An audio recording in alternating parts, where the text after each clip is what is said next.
She's the ranking member of the Senate Finance Committee. Senator Sue Wilson Beffort is here. We're going to talk to her about her district and all the variety of issues with the state legislator and the last budget and things of that sort. Welcome to the show. Thank you very much. It's a pleasure to be here and to be able to look back on a very successful session. It was a lot that happened this session. I know there was a last-minute amendment there, and I think that the Democrats were complaining about the amendment there, that it was kind of shoved down their throats or things of that. You heard comments like that. But tell us what happened during the session. Was there anything that stuck out to you? Any particular bills that you wanted to talk about specifically? Well, since you mentioned about the business bills that some people liked and some people did not like, I will say that each of those bills had been vetted.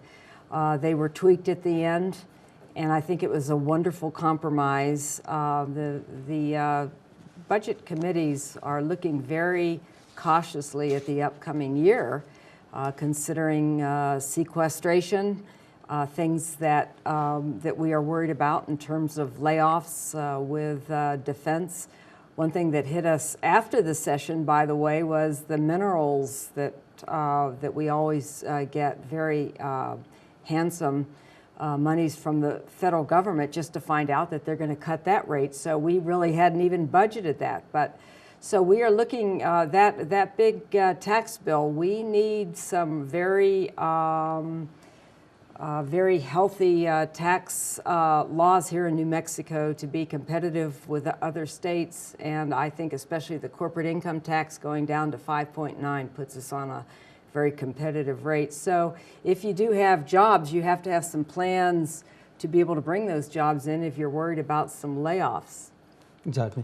What exactly, when you refer to the mineral rights now, tell us exactly how much it is being cut. Was there a percentage that you are aware of that's being cut as far as? Well, yes, in real figures, it was about $26 million that New Mexico was planning to receive. It could even be up to 30 or 33 million.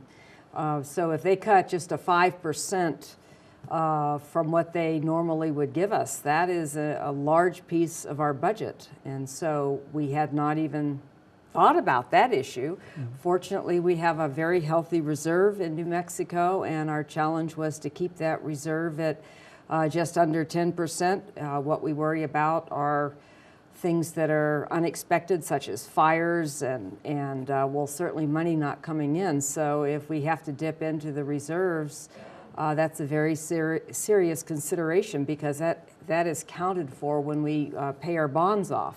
Correct. If we have a very low reserve, then the bondholders raise our interest rates, which is a very costly thing. So we are very proud of New Mexico's mineral industry and how that's kept our state from really dipping into recessions like other states have had to suffer. And that was kind of a unexpected blow right after the session was over. Do you think, where do you think we are as far as the rest of the states, as far as business development, things of that sort? Are we drawing business development here? Do you foresee anything as far as the jobs or business development or anything of that sort? Well, of course, if you go down to Hobbs, anybody that can get a CD license can get a job for $50, $60, $80, $100,000 as a truck driver. So down there we have Urenco, which is the big uranium company that is just flourishing, and they have, for all practical purposes, no unemployment. But then you have other parts of the state that are suffering.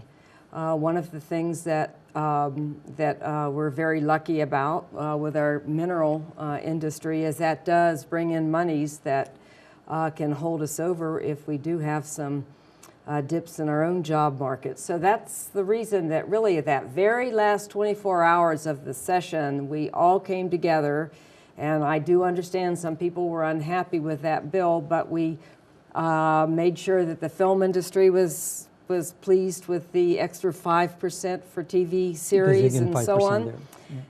To make that's a wonderful industry that most people are not aware of, the magnitude of the monies that it does bring into the state. And for all practical purposes, a lot of people can find work and go to C&M and other two-year schools to get wonderful paying jobs in the film industry, not just extras that, probably are, not what we're talking about, but welders and builders and different things for the sets. And, our C&M has just wonderful programs to get certified in those types of jobs. So I was extremely excited that that film bill came back and that it's now law and that the industry knows that New Mexico is open for business. And the governor has signed it, right? And the governor has signed it. Okay. Santa Fe is doing a little better than us. We're talking about locally. Albuquerque is a little behind.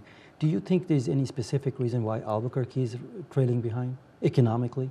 Is there Well, of course, if you're in Santa Fe during the session, you can't even get a seat at a restaurant, and the hotels are booming, and a lot of it is because of the government that we have in Santa Fe, and certainly they are the cornerstone of the tourist industry. So they're benefiting from the tourists? Oh, absolutely, aspect. and who wouldn't want to come to our beautiful, wonderful state and see our artwork and our wonderful culture and that sort of thing? But one of the major pushes that we did was to increase the tourism budget to the extent that they really encourage outlying small rural communities and non-Santa Fe towns for the tourists to go out to the little main streets at Route 66 monies and things like that to really spruce up our little small towns and to make sure that that they know that they can maybe go to Santa Fe, but for a day trip they can go up to a beautiful Mora or Chama and ride the railroad and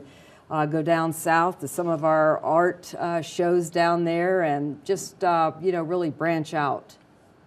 Well, we're going to take a break in about 15 seconds there.